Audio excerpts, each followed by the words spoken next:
Président de l'Assemblée générale, Mesdames, Messieurs les chefs d'État et de gouvernement, Monsieur le secrétaire général, Madame la secrétaire générale adjointe, Mesdames, Messieurs, distingués invités.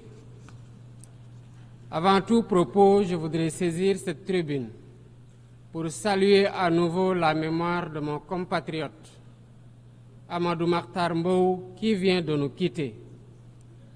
Ancien directeur général de l'UNESCO de 1974 à 1987, il fut un homme d'État émérite et un fervent acteur panafricain de la lutte pour les indépendances.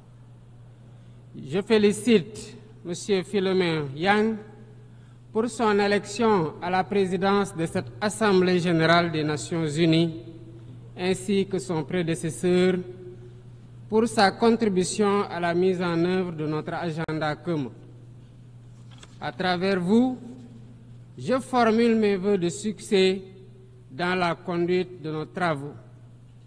Je salue également l'engagement constant du secrétaire général Antonio Guterres, dont les efforts pour promouvoir la paix, la dignité humaine et le multilatéralisme sont plus que jamais nécessaires. Le Sénégal renouvelle son plein soutien à sa mission en ces temps de turbulence mondiale. En prenant la parole aujourd'hui, je suis habité d'une conviction profonde: l'unité dans la diversité est la clé pour garantir le développement durable et la dignité humaine pour tous, partout dans le monde. Ce thème de la présente session, qui guide nos discussions, nous invite à repenser nos responsabilités collectives et à nous assurer que les principes fondamentaux des Nations unies, définis il y a près de 8 décennies, continuent de porter la promesse d'un monde plus juste et plus équitable. Mesdames, Messieurs, nous vivons dans un monde troublé, où les principes de la Charte des Nations unies, qui prônent l'égalité, la justice et le respect des droits humains, sont chaque jour mis en mal. Les conflits s'étendent, les inégalités se creusent et les crises climatiques aggravent la vulnérabilité de millions de personnes à travers le monde. De surcroît, nous assistons à une remise en cause inquiétante du multilatéralisme, à un moment où l'humanité en a le plus besoin. Le monde doit se regarder en face, sans complaisance. Les valeurs que nous avons juré de défendre sont piétinées dans plusieurs régions du globe.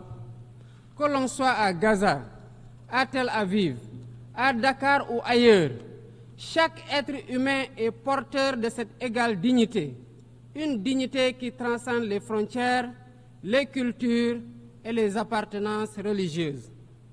C'est notre devoir à tous de veiller à ce que cette dignité soit protégée et respectée pour chaque être humain, sans exception. Ce devoir est l'essence même des Nations unies.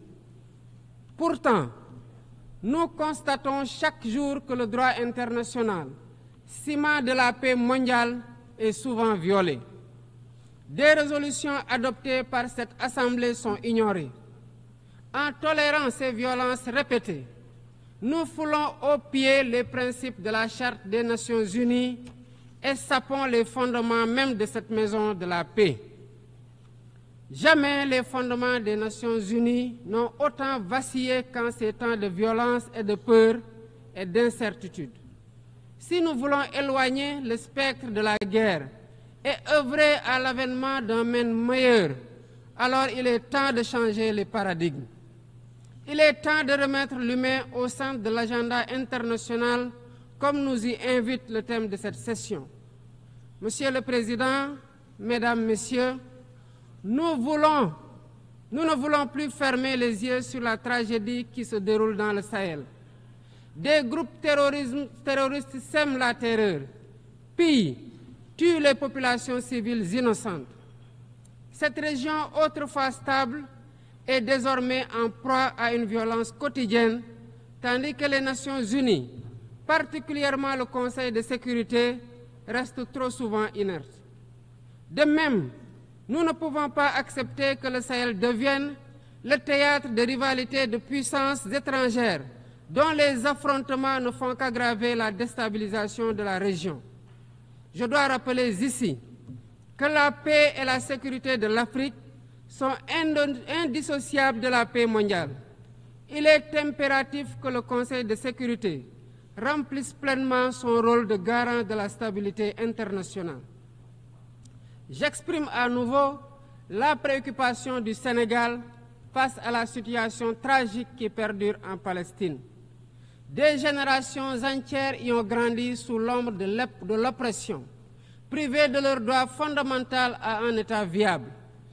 Le Sénégal, en tant que président du Comité pour l'exercice des droits inaliénables du peuple palestinien, appelle à un cessez-le-feu immédiat et durable.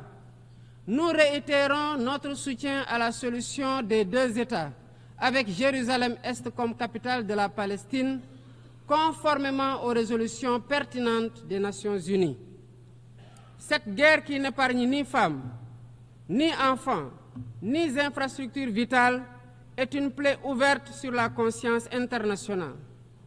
Il est impératif que le droit international humanitaire soit rétabli dans toutes les zones de conflit et que les Nations Unies jouent pleinement leur rôle de médiateur et de garant de la paix. Mesdames et messieurs, la paix n'est pas seulement l'absence de guerre. La paix, c'est aussi la possibilité pour chaque être humain de vivre dans la dignité, de se nourrir, de se loger, de s'éduquer et de recevoir des soins. Or, aujourd'hui, plus de 750 millions de personnes ne mangent pas à leur faim et des millions basculent chaque jour dans l'extrême pauvreté. Ces chiffres éloignent de plus en plus le monde des objectifs de développement durable fixés pour 2030. Nous ne pouvons plus accepter que les mécanismes de gouvernance mondiale continuent de reproduire ces inégalités. Il est alors temps de rompre avec la logique du chacun pour soi et de bâtir un nouveau contrat social global fondé sur la solidarité et la coopération. Ce contrat doit inclure des réformes majeures pour s'attaquer aux défis politiques, économiques, environnementaux de notre époque. Premièrement, il est impératif de sauvegarder et de renforcer le multilatéralisme comme cadre unique d'action pour la paix et la sécurité internationale. Cela passe par une réforme urgente des institutions mondiales, notamment le Conseil de sécurité, le FMI, la Banque mondiale, afin qu'elles soient plus inclusives et qu'elles reflètent les réalités géopolitiques et économiques actuelles. Le continent africain, en particulier, doit avoir une place plus importante dans ces instances de décision. Deuxièmement, il est temps de corriger les injustices économiques qui freinent le développement de nombreux pays du Sud. Le commerce illégal, l'évasion fiscale, les flux financiers illicites et les congés fiscaux abusifs ruinent les pays en développement, notamment en Afrique. Ces injustices doivent être corrigées pour permettre à tous les pays de participer pleinement au commerce mondial et de bénéficier de la croissance économique. Troisièmement, il est essentiel de garantir avec détermination et d'agir avec détermination contre le réchauffement climatique en respectant le principe de responsabilité commune mais différenciée. Les pays industrialisés responsables historiques des émissions massives de gaz à effet de serre doivent intensifier leurs efforts pour financer une transition énergétique juste et équitable qui ne pénalise pas les pays en développement. Nous devons impérativement protéger notre planète sans sacrifier les droits des nations les plus vulnérables à poursuivre leur développement. Quatrièmement, il est nécessaire de rompre avec toute tentative d'imposer des normes civilisationnelles unilatérales.